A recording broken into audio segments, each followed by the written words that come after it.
Hey, welcome back to the Think Bigger Real Estate Show.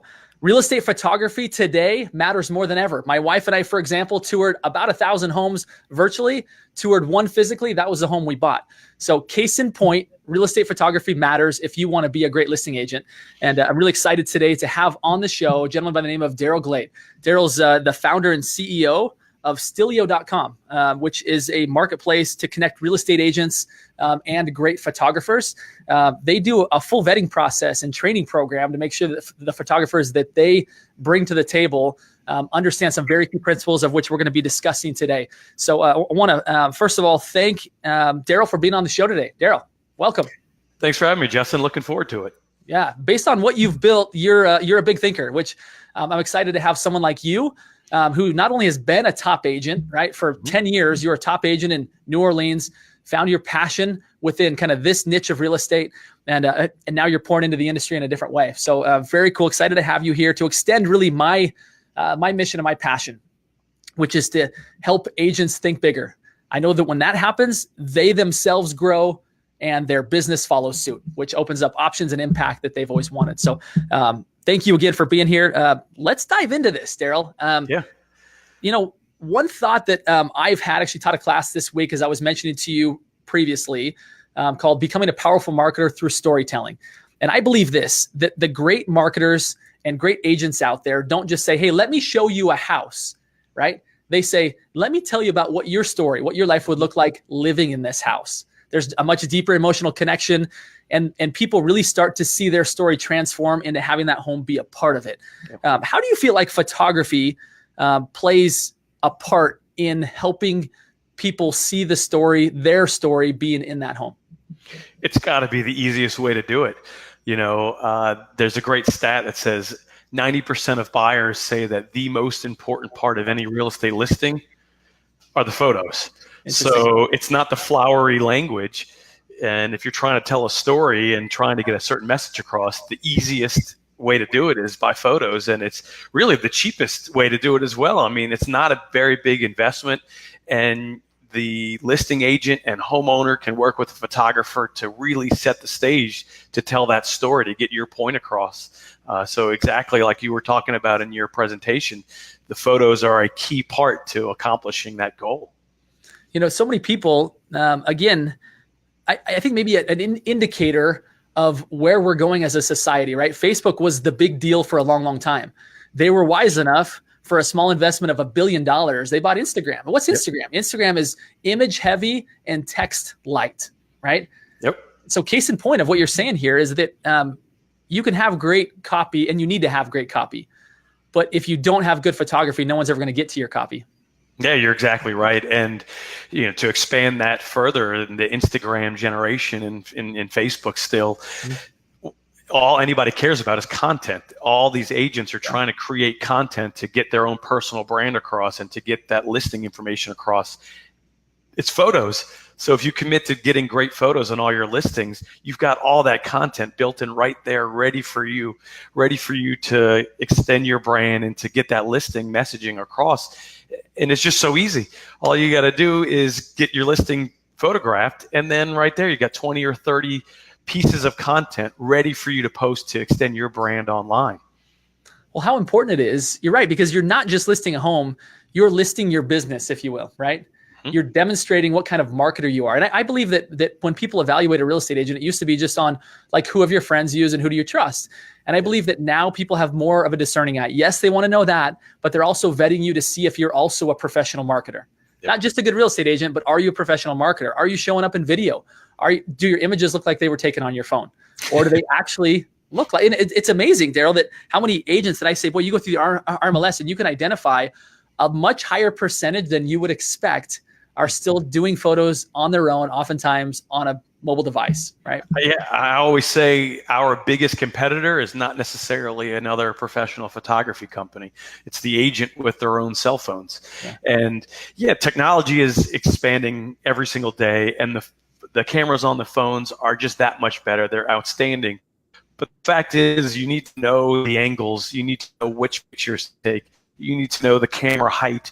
And then not only that, a huge part of getting really good professional photography for real estate is the post-processing. It's the editing afterwards. And that's where Stilio and other professional photographers really get the job done. What would you say? I know you guys do, again, a pretty deep vetting process when it comes to the photographers that are part of your kind of ecosystem, right? What are some key things that you look for when you're choosing photographers that an agent should be saying, you know, that's some criteria that I need to look at? Now, obviously going through stilio.com, they're going to get this, but talk to us about kind of what criteria you look for. Yeah. So, you know, it's important that we vet all the photographers that get access to our marketplace. And, you know, Stilio is a lot different than the other professional photography companies out there. We are the marketplace. We are not the photography company. So that means agents are going to go and find their local photographers, and then those photographers are the ones that are creating and giving the service to the agent. So if we want to make sure that that marketplace is only full of vetted, important, really good photographers, or else the agent will never come back again, right? Yeah. So when the photographer submits their application, they have to submit photos. So we have to see their existing work. They also have to create a profile. So if, for example, the profile says, you know, why hire me? Because I love LUV photography, something like that. Well, they're not professionals. They need to have a professional profile. They need to submit their camera equipment. So if they don't have professional grade equipment, they're not in.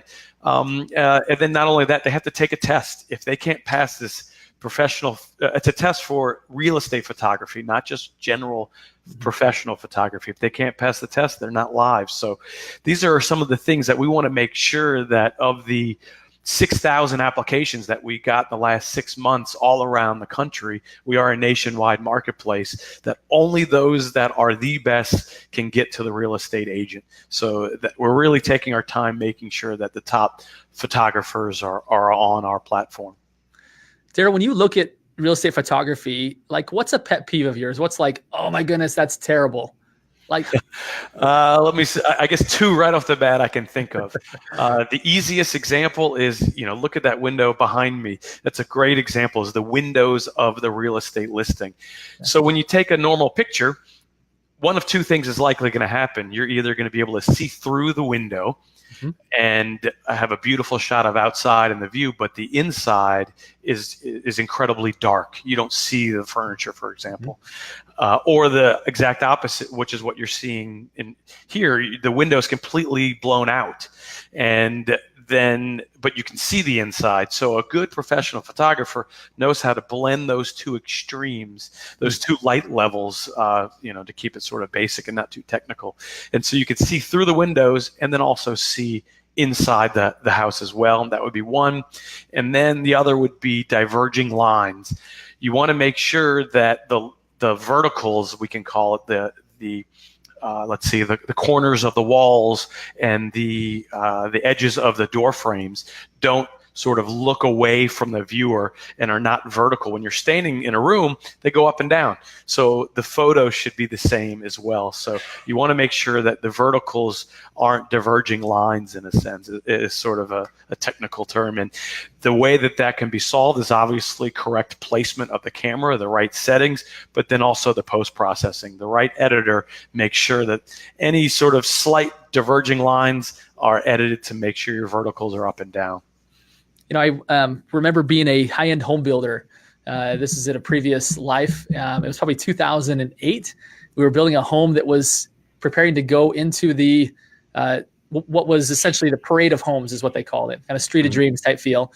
And it was a beautiful home. Don't get me wrong, 6,000 square feet, like high-end finishes everywhere. And I was in love with the home. Like, it was beautiful. I would have moved in. I would have moved my family in. I was building it, not buying it though. So we weren't quite to that point in life yet. But the thing that was interesting is that, like, we had a good professional photographer come out and take pictures, and it was like the twilight photos.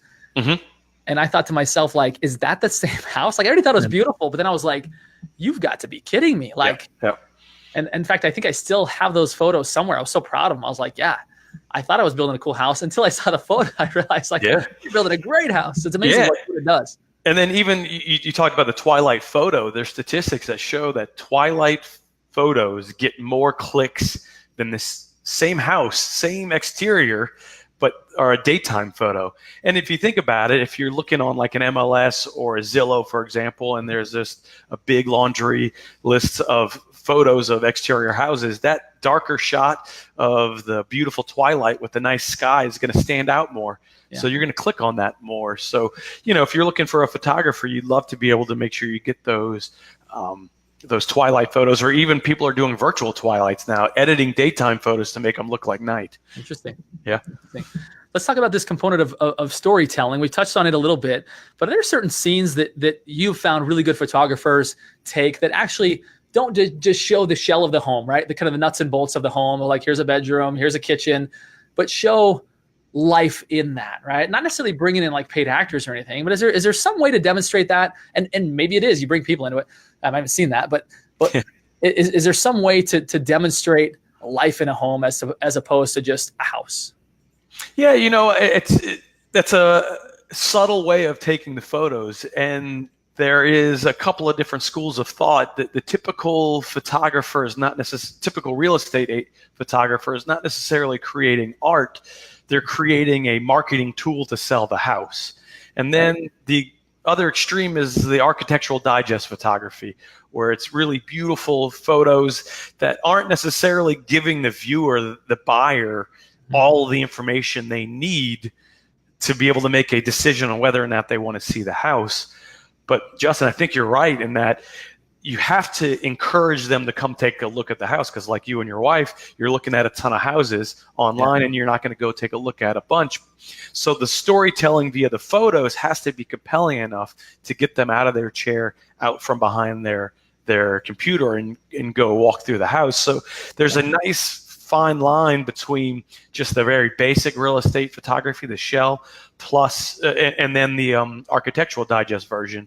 And that can really be done by having high quality photography with really good editing.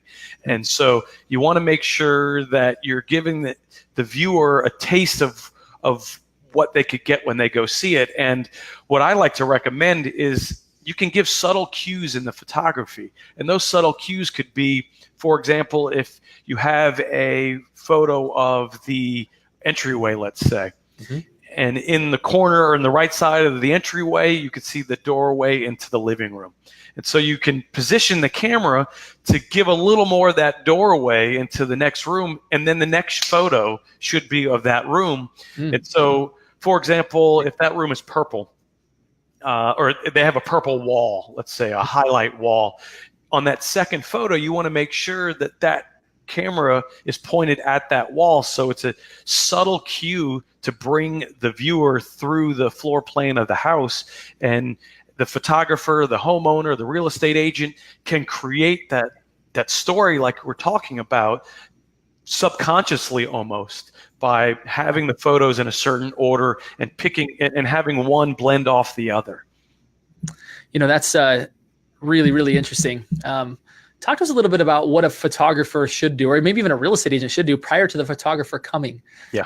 I'll kind of set this up a little bit. I had a client of mine show me a listing that he took over, and he showed me the previous pictures of it was like the barbecue, it was just off the deck on the dirt. And then just the way they positioned the kind of the staging ahead of time, it looked like a desirable place to have a barbecue. As before, it was that's kind of an awkward deck. But he did maybe an aerial shot, and he did just reposition the barbecue and the chairs and got some junk, and it would totally change the whole feel. I could feel myself oh man, I hope I would get invited to a barbecue at that house, right? As opposed to that's kind of awkward. It was my first thought when I saw the previous one. So go ahead, tell us kind of how somebody should walk through a house with that in mind of how do we make this to where someone says, oh man, I would love to either live there or visit that place or go see it.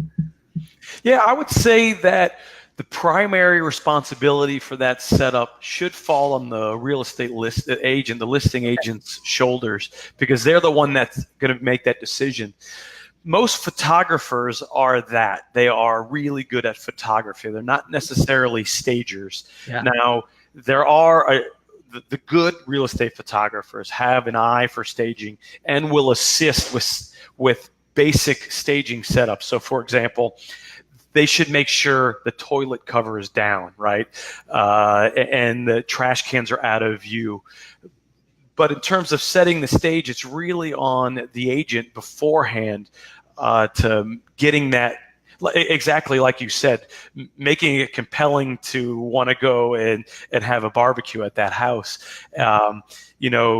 What I like to say, that the easiest thing for an agent to do, the starting point would be, you should have every room in the house feel like it's a room in a hotel to a certain extent.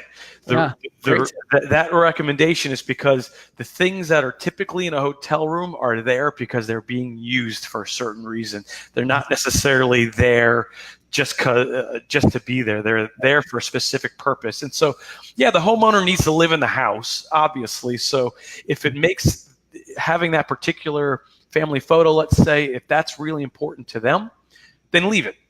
That's the homeowner needs to be there. But do they really need 50 photos on the piano?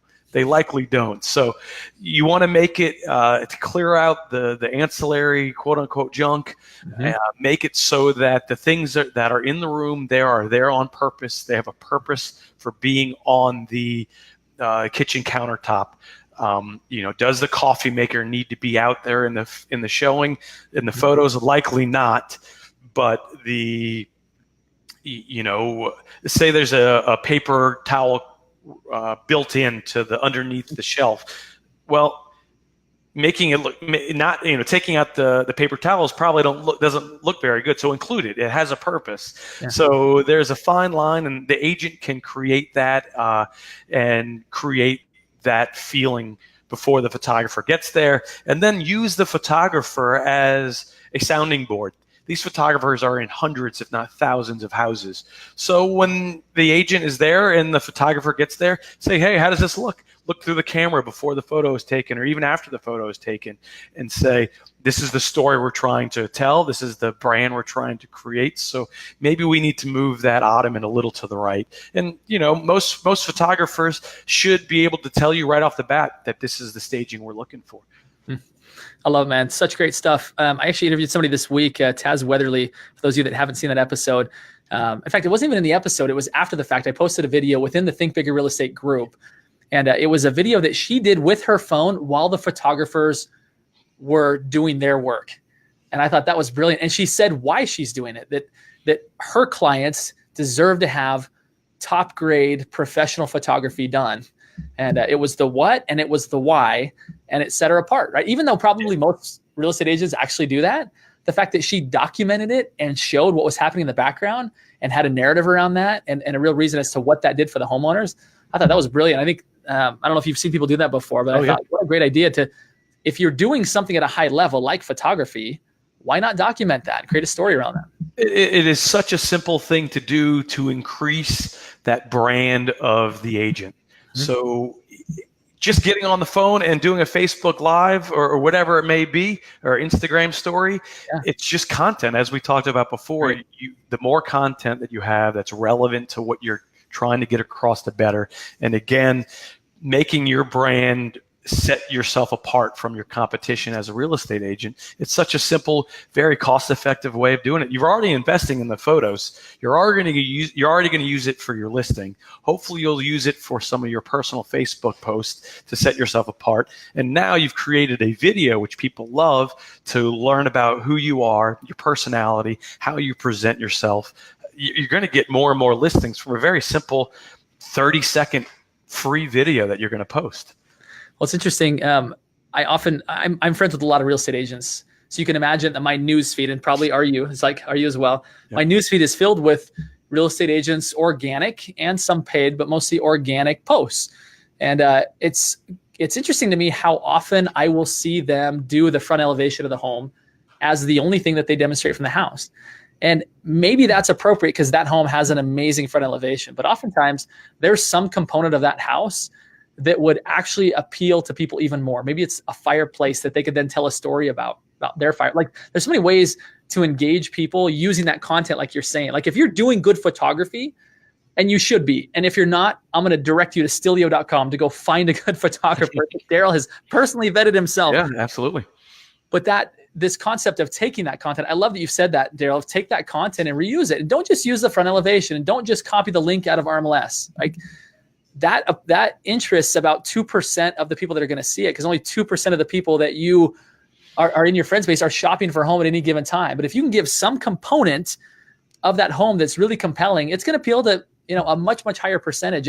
And just emphasizing what you said also, that if you have photography from a phone, what does that tell people about the way you market, right? Like, think of yourself as a photographer with a portfolio, and any photography that you do on one of your projects is going into that portfolio. Is that going to upgrade your portfolio or downgrade it? Like, even for the selfish reason of like, this is my brand, so I'm not going to let crappy photography, whether or not the listing needs it or not, have some personal pride in what's attached to your brand. Is it phone photos? If so, then you probably deserve to be replaced by technology. I'm sorry, but you're not helping our industry, right? Yeah, you're exactly right. And then, the theme of this podcast, think bigger. Yeah. If you're in a market that you're thinking to yourself, well, I already do professional photography. Everybody does professional photography. Well, use it a little differently, or maybe step up. Get a floor plan with it, get those drone photos, or get a small video walkthrough, or simply use them differently. A very basic example that you you hit on is, don't use the MLS size photos in your streams. They're poor quality. Your professional photographer should be giving you at least 2 different sizes: the MLS size, so you can get them in your local MLS, plus an original size, a much larger size that's a better quality. Put those photos online. Put those photos on your website. Most likely you're an agent that you have a website through your broker, and that broker probably pulls the MLS photo feed in, and they also likely have a feature that lets you replace those photos. So if you're, Stilio does have APIs set up to pull the better photos into certain companies, but if your company's not one of those, you likely have a way to manually override those photos. So take a couple of minutes, have your assistant take a couple of minutes and put the bigger photos into your personal website. Again, it'll make your brand look better when somebody's clicking on your photos. It'll also make your listings look better than the competition because it's got a higher quality photo. Yeah. And we all know that increased demand causes the price to go up. Your clients are going to love that. You can pull stats on how your listings sell compared to other ones, and all of that stuff matters. And we did studies, and I've got those stats, of course, off the top of my head. Professional photographers, listings with professional photography sell 39% closer to the actual list price than those without it, and that is taking into account natural price drops for those listings. So on a $300,000 house, that can equate to about, I can't remember the exact number, $10,000 or $20,000 more into the pocket of your client. I mean, you do the math there, that commission on just that price increase alone covers your cost for photography. Then not only that, they sell 50% faster. That's half the time on market. That gives you more time to get more listings coming through. And then, what is it? It's 139%. Over 100% more eyeballs on your property. So you're getting more clicks with professional photography. So, I mean, just those stats alone covers the very minimal cost of investment. And then combine that with all the other uses that you're going to use it for, like we've been talking about in this podcast, it's a no-brainer to get professional photography. Would you do us a favor, Darryl, that when we get done with this episode, would you find those stats and send them to me, and I'll be sure to give them to absolutely. people? Yeah. Because that right there should be included, I believe, in a listing agent's presentation. That if fee is a concern, let's talk about the numbers. What happens when you start looking for a discount broker? They're going to be making discounts, guess what, on their end as well, because they're not making as much. So guess what? Their photographer is going to be subpar. Their photographer might even be in their pocket, right? Like their phone. And so if you really want to talk to the client about what they care about, which is how much they net, right? Not how much they pay in fee, but how much do they net at the end of the day? There's some great data to be able to show them what happens when you use a professional realtor that uses like high-end professional photography. Great stuff. Yeah, absolutely. No, I mean, you're exactly right. And the statistics show it. It's an absolute no-brainer. I'm going to put up here on the screen for everybody that's super interested in learning more about what Darryl's created. Keep in mind, he was a top agent, so he gets this, right? But this is the site that he's put together, stilio.com. And you can come here and you can find a photographer in your market. Now, I know our audience extends outside of where Darryl's at, which is New Orleans, outside of where I'm at in Portland, Oregon. It's in other parts of the country. So I'd encourage you to go on here. Again, Darryl's vetted these guys. The stuff that he's been talking about is what they had to pass a test to make sure that they've got the right equipment, they've got the right mindset, the right skill set to be able to deliver this kind of awesome high value. So go to Stilio.com and upgrade your photographer. I would highly recommend it. So any kind of final words before my last signature question that you might not be prepared for, but a big thinker probably is.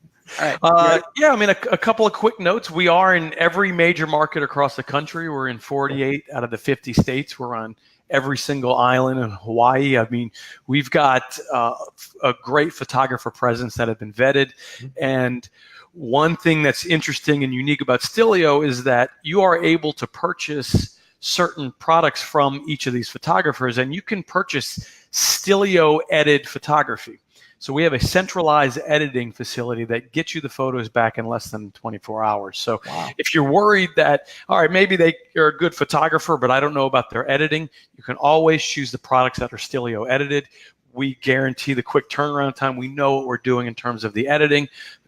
If you have listings in multiple markets, perhaps, and you want them all to look the same, doesn't matter that you hire a photographer in Mississippi versus California. If it's all coming through our centralized editing, the photos are going to look exactly the same. What a killer offering. I'd forgotten about that part of what you guys do. Yeah. It's not just connecting photographers to agents, but you guys have a whole in-house operation that assures that you have, that people get the results that they want. Yeah, absolutely. They deserve. Because all right, signature question, Darryl. What is it that you intentionally do to think bigger? I read. I'm a big reader. I'm also big on education. I've got a number of degrees, but really the reading is where I'm learning the most. You're able to find tips and tricks from people working in different industries and that you can apply to your own business. And I'm running a couple of businesses, and so I'm constantly looking at ways for, decision making for my clients and the photographers. So I do a lot of reading of, like people like Dan Ariely, I think that's how you pronounce it, and Daniel Kahneman. Those are psychologists that help with decision making that you can then say, well, if for the real estate agents, well, if a buyer is making decisions this way, perhaps I should be presenting my listings in a different manner. And then I have employees. So how do you work with employees and get their engagement and motivation up? I really like biographies. Walter Isaacson, he actually lives in New Orleans, but he does a number of really cool biographies that can get into the nitty gritty. And maybe you could pick up things like what's Elon Musk doing, or what did Leonardo da Vinci do that could potentially help me with my personal business. And then, I also like fun books too, to split it up, normal John Grisham style, easy reading. And so it just helps you think. And the amount of time that agents spend in their car, get an Audible subscription, or even your local, the way I do it is my local library has a free subscription service that you can get books for free. So I just plug it in and listen. The amount of books that you can read by simply listening to books to and from listings is astonishing. I love that. I heard actually Tony Robbins say this past week. He said, on the idea of a seminar, right? And I would even add a book, is you take someone's lifetime of lessons and you condense it down into a couple hours. Like you can live a really good life and have a lot bigger impact in this world if you would take that to heart and realize like how many lifetimes of lessons you can consume in a month, right? Like one person's lifetimes in at least a month, right? One per month would be ambitious, but not overly ambitious, that you could consume that person's life lessons in a very condensed amount of time. Pretty powerful. Absolutely. Good stuff, my friend. This has been such a value-packed episode. Again, I want to direct everybody, go check out Stilio.com. If you're by chance a real estate photographer in one of these markets, it might be interesting for you to go take a look at what Darryl's doing as well. So I want to thank you again, Darryl, for your value poured into the Think Bigger real estate audience. And I want to thank everybody for tuning in. It's been awesome. Thanks a lot.